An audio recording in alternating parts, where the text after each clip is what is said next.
السلام علیکم ورحمۃ اللہ وبرکاتہ۔ یہ قرب قیامت کا زمانہ ہے۔ نبی کریم صلی اللہ علیہ وسلم کی دین سے ہٹانے کے لیے باطل کی طرح طرح سے سازشیں ہوں گی۔ علماء کرام فرماتے ہیں کہ انبیاء کی شان میں ادنا سی بھی توہین کفر ہے، آدمی ایمان سے نکل جائے گا۔ اب ہم دیکھیں کہ کوئی آدمی تو ایسا نہیں ہے جو انبیاء کی شان میں توہین کرتا ہو، ہم اس کا ساتھ دے رہے ہوں۔ یہاں ایک دوسرے پر الزامات ہو رہے ہیں۔ میرا یہ کہنا ہے، دیوبندی ہو، بریلوی، اہل حدیث ہو، مودودی ہو، کوئی بھی ہو، جس نے بھی انبیاء کی شان میں ادنا سی توہین کی ہے، اس کا ساتھ ہم کو نہیں دینا چاہیے، چونکہ وہ آدمی اسلام سے نکل جاتا ہے۔ اب کچھ عبارتیں ہیں میرے سامنے آئی ہیں، میں اس کو پیش کر رہا ہوں، علماء اکرام فیصلہ فرمائیں۔ فتاوی افریقہ جو احمد رضا خان صاحب نے لکھا ہے، پیج نمبر 49 پر لکھتے ہیں کہ جب جناب رسول اللہ صلی اللہ علیہ وسلم معراج میں تشریف لے گئے تو زینہ چڑھنے میں تھوڑا سا اونچی میں پریشانی ہوئی تو یا غوث مدد کو پکارا۔ حضرت غوث رحمۃ اللہ علیہ پہنچے اور اس کے بعد وہاں پہ لیٹ گئے، ان کے اوپر پیر رکھ کے تب حضور زینہ پہ چڑھے۔ تو کیا یہ توہین انبیاء ہے کہ نہیں ہے؟ اس وقت غوث زندہ کہاں تھے؟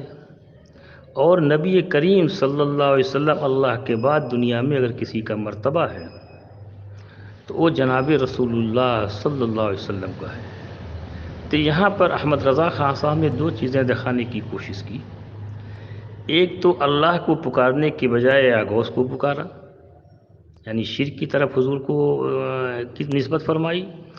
دوسری بات یہ ہے کہ حضور سے زیادہ طاقت غوث پیر کی ہے۔ کیا یہ توہین انبیاء ہے یا نہیں ہے؟ یہ فتاوی افریقہ پیج نمبر 49 پہ ہے، اس کو دیکھ لیجیے۔ دوسری کتاب ہے تفریح الخاطر، مصنف ہے عبدالواحد قادری۔ انہوں نے لکھا ہے، دیکھو ایک حدیث ہے کہ میرے بعد کوئی نبی ہوتے تو عمر ہوتے۔ تفریح الخاطر میں لکھے ہیں کہ میرے بعد کوئی نبی، حضور نے فرمایا میرے بعد کوئی نبی ہوتا تو شیخ عبد القادر جیلانی ہوتے۔ حدیث کا انکار۔ دوسری جگہ انہوں نے فرمایا ہے، حضور نے فرمایا میرے دو وزیر دنیا میں ابو بکر و عمر، اور آخرت میں جبریل و میکائیل۔ تفریح الخاطر میں لکھتے ہیں کہ حضور نے فرمایا میرے وزیر شیخ عبد القادر جیلانی ہیں۔ یہاں حدیثیں کو انکار کیا کہ نہیں کیا؟ اسی تفریح الخاطر کتاب میں لکھتے ہیں کہ شیخ عبد القادر جیلانی کہ ایک مرید کا انتقال ہو گیا، اس کی عورت آئی، اس نے بڑی منت و سماجت کی، ملک الموت روح لے جا رہے تھے، شیخ عبد القادر جیلانی نے ان سے کہا ملک الموت سے یہ ہمارے خادم کی روح واپس کر دو۔ تو ملک الموت نے کہا یہ اللہ کا حکم ہے، میں واپس نہیں کر سکتا۔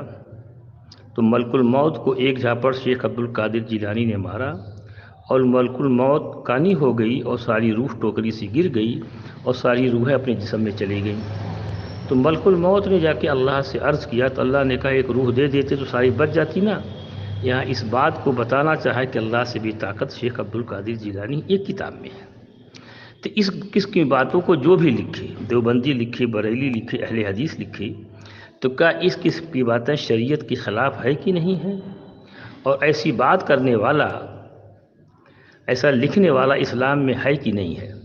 میں نے پہلے کہا احمد رضا خان صاحب نے لکھا ہے کہ یا شیخ عبد القادر جیلانی کو حضور نے مدد کے لیے بلایا، یہ توہین انبیاء ہے کہ نہیں ہے؟ اب دوسری جگہ آئیے، اللہ نے 5 فرائض کیے ہیں، کلمہ، نماز، روزہ، حج اور زکوٰۃ۔ ان فرائض میں سے کسی کا انکار کرنا کفر ہے۔ ایک کتاب ہے تنویر الحجہ جو مصطفیٰ رضا خان نے لکھا ہے، اس میں لکھا ہے کہ اللہ نے اس وقت حج کو منسوخ کر دیا ہے۔ اللہ نے منع کر دیا ہے کہ حج کرنے نہ جاؤ، جو حج کرنے جاتا ہے گناہ کا مرتکب ہوتا ہے۔ تو جو اللہ کے فرائض کو انکار کرے وہ اسلام میں ہے کہ نہیں؟ کتاب کا نام ہے تنویر الحجہ، پیج نمبر 25،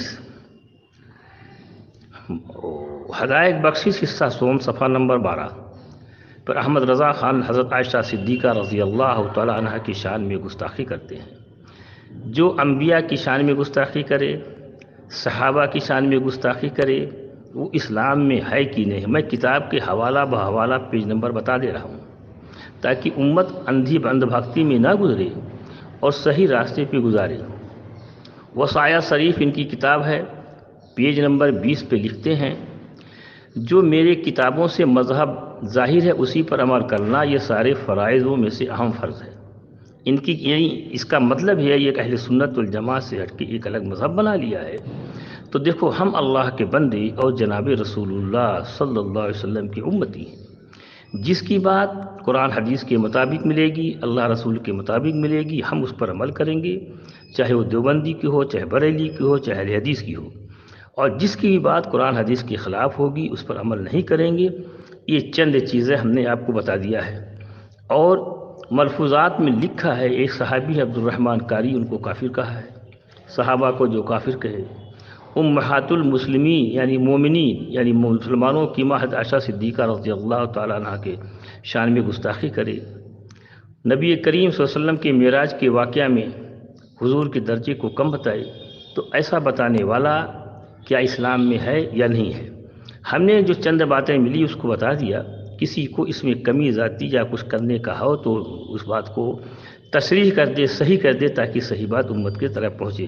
لہذا ہم بریلوی طبقہ والوں سے اس بات کو کہنا چاہتے ہیں، اس چیزوں کو پڑھو اور صحیح راستے پہ آؤ، اللہ اس کی رسول کی پیروی کرو، تاکہ قیامت کے دن ہم کو اب سرخرو ہو جائیں اور اللہ اس کے رسول کے راستوں سے ہٹیں گے، شرک اور بدعت کی طرف جائیں گے، تو دنیا میں بھی تباہی ہوگی، آخرت میں بھی تباہی ہوگی۔ میں نے ان کتابوں کا حوالہ دے دیا ہے۔ کیا ایسا تو نہیں ہے؟ احمد رضا خان صاحب جو دیوبندیوں کو کہتے ہیں کہ یہ گستاخ رسول ہیں، گستاخ رسول کی اپنی کی ہو، اپنے کے اوپر آنچ نہ آئے اس لیے دیوبندیوں کے اوپر ٹال دیا، کہیں ایسا تو نہیں ہے؟